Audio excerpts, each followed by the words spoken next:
Hello, Brian Davis with Home Improve Man. I'm going to do another tutorial on filling holes in your walls. Now I've got a set up here where I've got some fresh drywall. Obviously this may not be your situation, it doesn't have to be something like this, but it works on most damaged to walls, for everything from nail holes on up from there. If the hole is bigger than, let's say, the diameter of your, the diameter of your thumb, then it requires a little bit more attention, but if the hole is fairly small, then it will work in this same manner.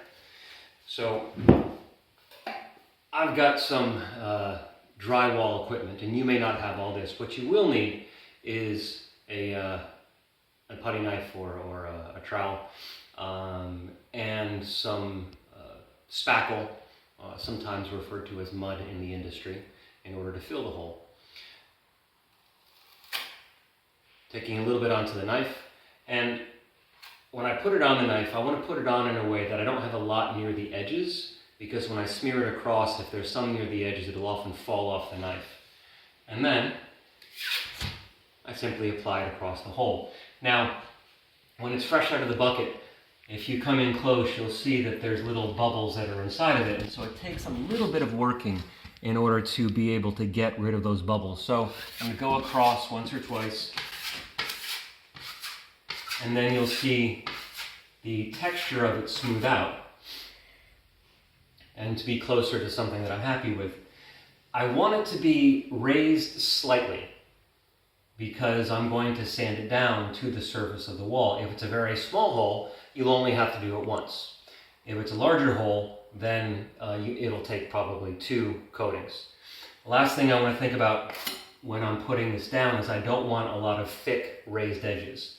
So going across it in a way that I take off any of those edges, leaving a gradual bump across everything that I've done. And you might see a little high spot where the screw is, or where the or nail or whatever else it might have been. Once it dries, then you'll go in for the sanding and possibly the second coat. Do not attempt to sand it or do a second coat until it has fully dried. You're just going to make a mess and you'll damage the surface here.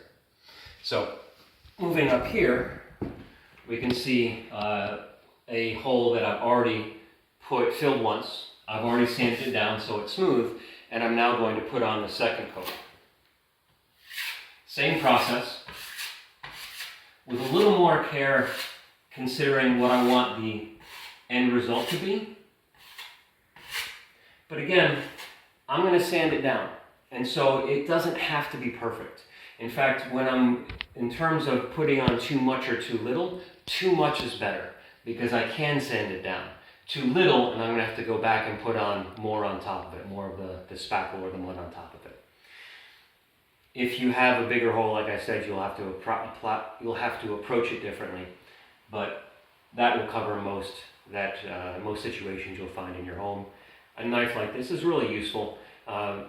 You can use this for other things, but if you're using it for this type of work, you want to make sure that you've got a clean, straight edge, and that'll be it. Thank you for watching. Be sure to like the video and subscribe to the channel. Thanks.